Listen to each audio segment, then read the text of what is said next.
Joko adalah seorang pemuda sederhana yang baru saja pindah ke rumah peninggalan kakeknya di desa terpencil. Sejak malam pertama, ia merasakan hawa dingin yang aneh menyelimuti rumah itu. Namun Joko mencoba mengabaikannya. Berpikir mungkin ia hanya belum terbiasa dengan suasana rumah tua tersebut. Malam pertama berlalu dengan tenang, hingga tepat tengah malam, Joko terbangun oleh suara bisikan halus. Awalnya ia kira itu hanyalah angin yang berhembus di luar jendela. Namun bisikan itu terdengar semakin jelas, seakan ada seseorang di dalam kamarnya. Suara itu begitu lirih, namun menghantui, menyebut namanya, Joko, Joko.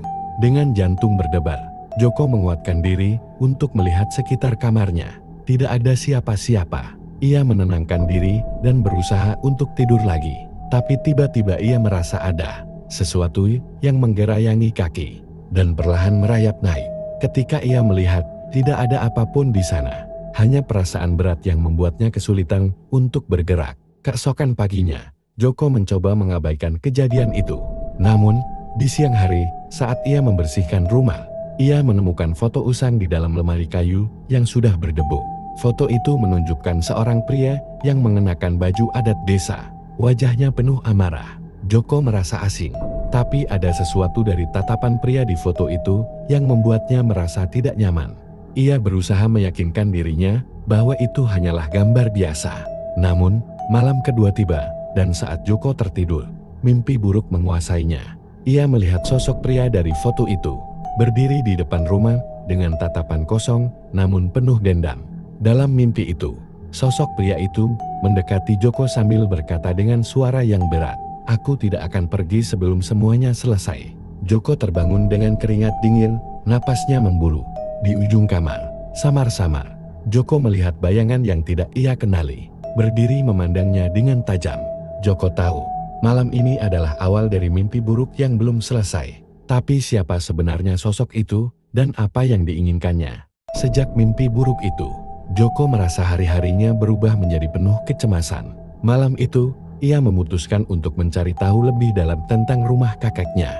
Di lemari kayu yang sama tempat ia menemukan foto pria misterius itu, Joko menemukan sebuah buku harian tua milik kakeknya. Tulisan di dalamnya sudah pudar, namun beberapa kalimat masih dapat terbaca. Buku harian itu mencatat cerita tentang seorang pria bernama Kasman, teman lama kakeknya, yang dulu tinggal di desa yang sama. Tertulis bahwa Kasman meninggal dalam keadaan tidak wajar setelah terjadi perselisihan hebat dengan kakeknya. Tidak banyak yang bisa Joko temukan dari buku itu. Namun yang membuatnya merinding adalah satu kalimat terakhir yang tertulis. Di halaman paling akhir, Kasman tidak akan tenang sebelum dendamnya terbalas. Joko mulai merasakan hawa dingin mengalir di sepanjang tubuhnya. Benarkah arwah Kasman masih terikat di rumah ini? Dan mengapa dendamnya tertuju pada keluarganya? Joko tidak punya jawaban. Tapi firasatnya mengatakan ada sesuatu yang lebih kelam yang tersembunyi di balik kematian pria itu. Malam tiba lagi, dan kali ini, suara-suara aneh kembali terdengar dari seluruh penjuru rumah. Kali ini suara itu lebih jelas langkah kaki berat yang terdengar dari lorong. Joko, dengan napas tertahan, mencoba memberanikan diri keluar kamar dan melihat lorong gelap di depan rumahnya. Di ujung lorong, ia melihat pintu menuju ruang bawah tanah yang sedikit terbuka, seakan mengundangnya untuk masuk. Tanpa berpikir panjang, Joko memegang senter dan berjalan mendekat. Ketika ia membuka pintu ruang bawah tanah sepenuhnya, udara dingin menerpahnya, dan tiba-tiba ia merasa seakan ada tangan yang tak terlihat mendorongnya masuk ke dalam. Joko jatuh terguling ke bawah. Senter yang ia bawa terlempar dan memadamkan cahayanya, meninggalkannya dalam kegelapan total. Dalam kegelapan itu, Joko mendengar bisikan yang mengerikan. "Aku di sini. Joko, kau tidak akan lari." Seketika, senter menyala kembali dengan sendirinya, menerangi ruang bawah tanah yang dipenuhi dengan benda-benda usang. Di antara bayang-bayang, Joko melihat sosok kabur pria yang sama dengan yang ada di foto, berdiri memandangnya dengan tatapan penuh dendam. Wajahnya pucat, dan matanya dipenuhi kebencian. Tanpa sadar, Joko memekik dan berusaha naik kembali ke atas. Namun pintu ruang bawah tanah tiba-tiba tertutup dengan keras, seakan memenjarakannya di dalam kegelapan. Di dalam ruang bawah tanah yang sunyi dan mencekam itu, suara langkah kaki bergema semakin mendekat. Joko merasa terjebak dalam mimpi buruk yang nyata. Ia berdiri di ruang bawah tanah yang pengap dan gelap, hanya ditemani senter yang redup. Suara langkah kaki itu makin mendekat, semakin keras. Seolah ada seseorang yang berjalan ke arahnya dengan perlahan namun pasti. Joko ingin berteriak, tapi suaranya seakan tertahan di tenggorokan. Ia hanya bisa memegangi senter dengan tangan gemetar, berharap itu cukup untuk melindunginya. Dalam cahaya yang minim, ia melihat bayangan sosok itu semakin jelas. Wajah pria itu terlihat penuh amarah, dengan tatapan mata yang menghujam seperti belati. "Siapa kau? Apa yang kau inginkan dariku?" Joko berusaha memberanikan diri bertanya meski seluruh tubuhnya gemetar. Sosok itu tidak menjawab, namun mendekat semakin dekat. Udara di sekitar Joko terasa semakin berat, seolah ada kekuatan tak kasat mata yang menindihnya. Tanpa peringatan, lampu senter Joko berkedip-kedip, lalu padam sepenuhnya. Sekarang, Joko berada dalam kegelapan total. Dalam keheningan yang mencekam, terdengar suara yang lirih, namun penuh dendam. "Keluargamu menghancurkan hidupku. Aku tidak akan pergi sebelum semuanya terbalas." Suara itu dingin dan mengancam, membuat bulu kuduk Joko berdiri. Joko mundur perlahan, meraba-raba dinding di belakangnya, berharap menemukan pegangan atau pintu yang bisa membawanya keluar dari ruang bawah tanah. Namun, langkahnya terhenti saat tangan tak terlihat mencengkeram bahunya dengan kuat. Sentuhan itu dingin dan menyakitkan, membuat Joko tak mampu bergerak. Perlahan, pandangan Joko mulai kabur, seakan ada kekuatan lain yang menguasai tubuhnya. Dalam kepanikan, ia mendengar suara-suara bergema di kepalanya. Suara-suara yang menceritakan kisah tragis masa lalu pria itu. Ia melihat kilasan kejadian dari puluhan tahun lalu, saat Kasman dan kakeknya terlibat dalam pertikaian yang sengit. Kasman dituduh melakukan kejahatan yang tidak pernah ia lakukan, dan kakeknya adalah orang yang memfitnahnya. Akibatnya, Kasman diasingkan oleh penduduk desa. Hidupnya hancur, dan ia meninggal dengan penuh dendam. Joko tersadar bahwa arwah Kasman terikat oleh rasa benci yang belum selesai. Dendam itu masih membara, dan Joko kini menjadi sasaran dari kebencian yang diwariskan oleh kesalahan masa lalu keluarganya. Di tengah ketakutannya, Joko berteriak, "Maafkan aku. Aku tidak tahu apa yang terjadi di masa lalu. Tolong, lepaskan aku." Namun, suara itu hanya tertawa dingin. "Tidak semudah itu, Joko. Kau akan membayar dosa keluargamu." Tiba-tiba, senter di tangan Joko menyala kembali, menerangi ruang bawah tanah yang kosong. Sosok Kasman menghilang. Namun Joko tahu ini belum berakhir. Arwah Kasman masih ada, dan ia tidak akan tenang sampai dendamnya terbalas. Dengan tubuh yang gemetar dan pikiran yang kalut, Joko keluar dari ruang bawah tanah. Ia menyadari bahwa ini hanya awal dari teror yang akan datang. Dan jika ia ingin bebas dari kutukan ini, ia harus mencari cara untuk menghentikan dendam yang terikat pada arwah Kasman. Setelah berhasil keluar dari ruang bawah tanah, Joko mengunci pintunya rapat-rapat. Tubuhnya basah oleh keringat dingin, dan pikirannya dipenuhi ketakutan. Ia tidak bisa tidur malam itu. Suara bisikan Kasman masih terngiang di telinganya, membuat jantungnya terus berdetak kencang. Keesokan harinya, Joko memutuskan untuk mencari tahu lebih dalam tentang apa yang sebenarnya terjadi pada Kasman. Ia mendatangi Pak Ridwan, tetua desa yang sudah lama mengenal kakeknya. Pak Ridwan, meski awalnya ragu untuk bercerita, akhirnya mengungkapkan sebuah kisah yang mengejutkan. "Kasman dulu adalah sahabat karib kakekmu," kata Pak Ridwan menghela napas panjang. "Namun, suatu hari mereka bertengkar hebat. Kakekmu menuduh Kasman mencuri harta keluarga, padahal tidak ada bukti yang jelas. Warga desa memihak kakekmu karena dia adalah orang terpandang. Kasman diusir dari desa dan meninggal tidak lama setelah itu. Ada yang bilang dia bunuh diri karena tidak sanggup menanggung malu." Joko merasa ada yang tidak beres. "Apa mungkin Kasman benar-benar tidak bersalah, Pak?" tanyanya. Pak Ridwan menggeleng pelan. "Tidak ada yang tahu pasti, tapi arwahnya dikabarkan gentayangan. Banyak warga desa yang mendengar suara tangis atau melihat bayangannya di sekitar rumah kakekmu."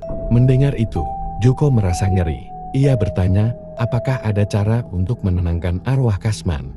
Pak Ridwan menyarankan agar Joko mencari barang milik Kasman yang mungkin masih tersimpan di rumah kakeknya, karena barang tersebut bisa menjadi kunci untuk menyelesaikan dendamnya. Malam harinya, Joko kembali mengumpulkan keberaniannya untuk menjelajahi rumah. Ia mulai mencari-cari di setiap sudut, termasuk lemari tua di kamar kakeknya. Setelah beberapa saat, ia menemukan sebuah kotak kayu kecil yang terkunci. Kotak itu tampak kuno, dengan ukiran yang memudar. Di bagian atasnya, terdapat inisial KK, kemungkinan singkatan dari nama Kasman. Namun, sebelum Joko sempat membuka kotak itu, suara langkah kaki kembali terdengar dari lorong. Kali ini, langkah itu lebih cepat, seolah ada seseorang yang berlari ke arahnya. Joko memegang kotak itu erat-erat sambil mundur ke dinding. Tiba-tiba, sosok Kasman muncul di ujung lorong, berdiri dalam bayang-bayang dengan tatapan tajam. Suara beratnya menggema di seluruh rumah. Kau menemukan apa yang tidak seharusnya kau temukan.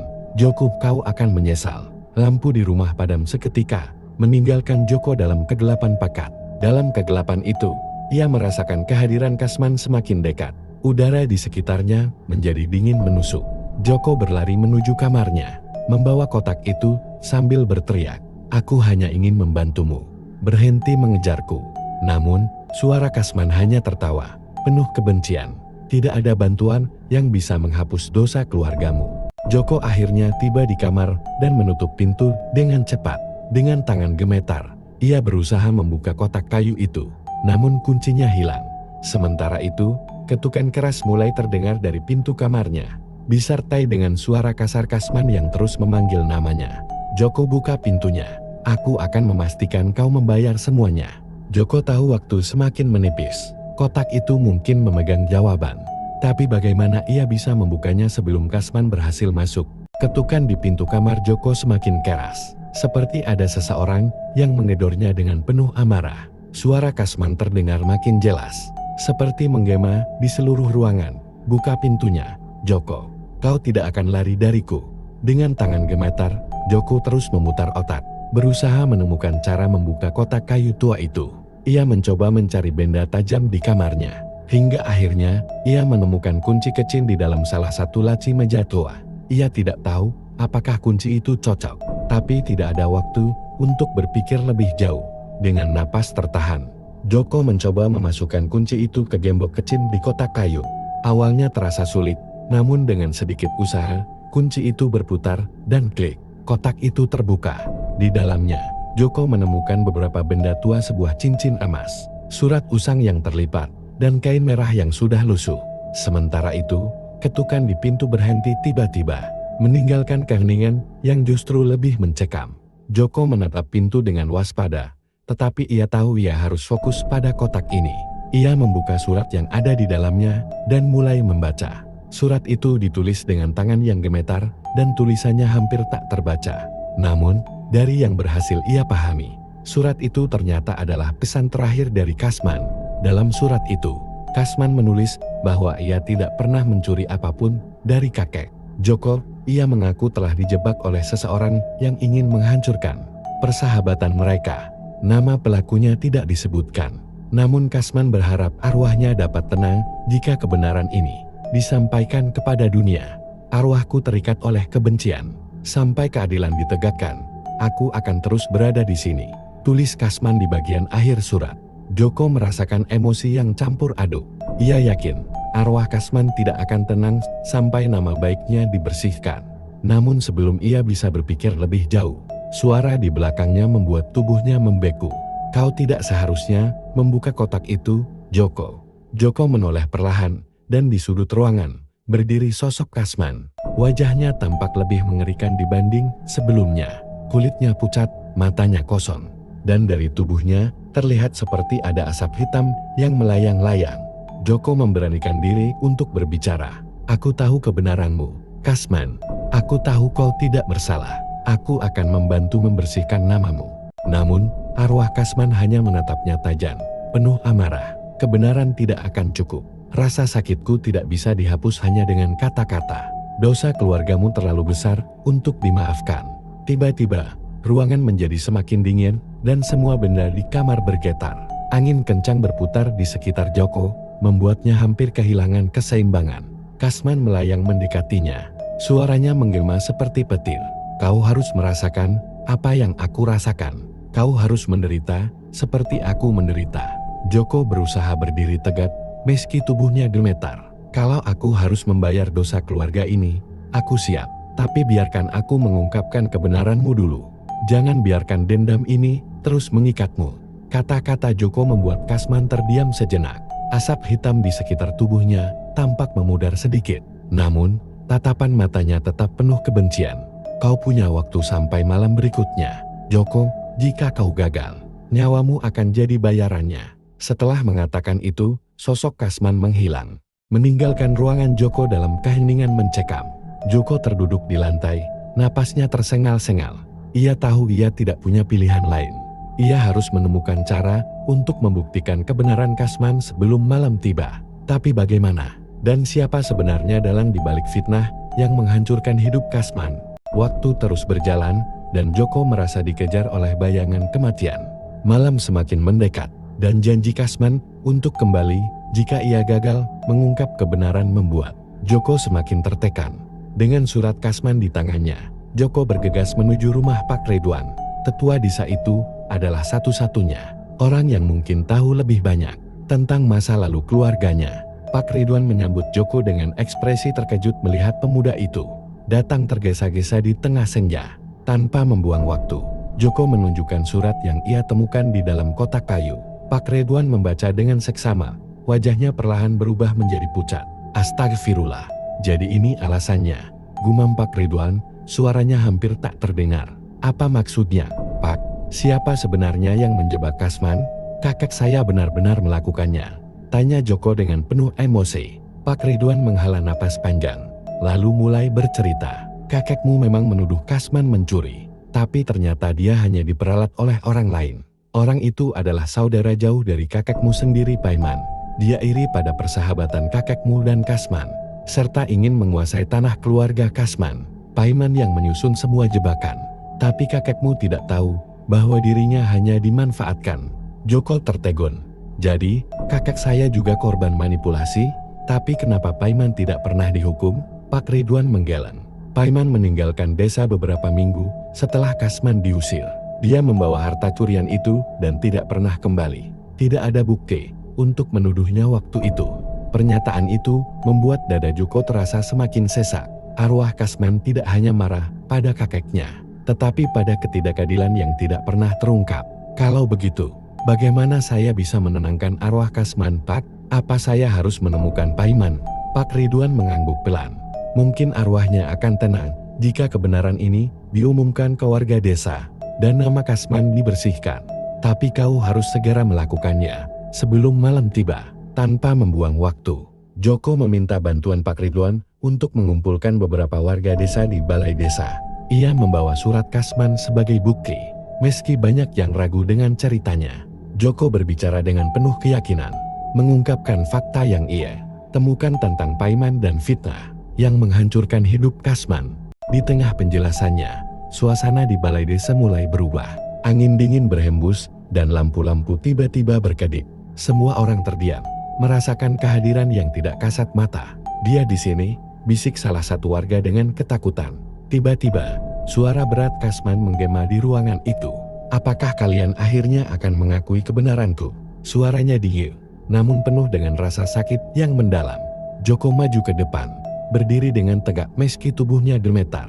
Kasman, aku telah mengatakan kebenaranmu kepada semua orang.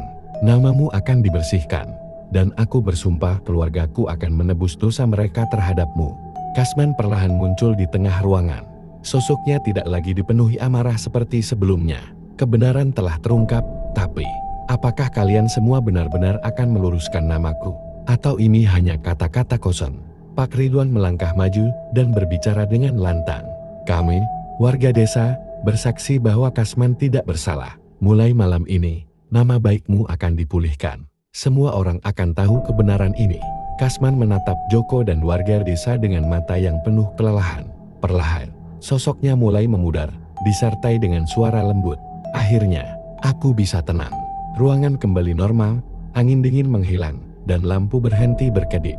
Semua orang di balai desa menghela napas lega, menyadari bahwa arwah Kasman telah pergi untuk selamanya. Namun, di hati Joko, ada tekad yang muncul untuk memastikan tidak ada lagi ketidakadilan yang dibiarkan terjadi di desanya. Tamat.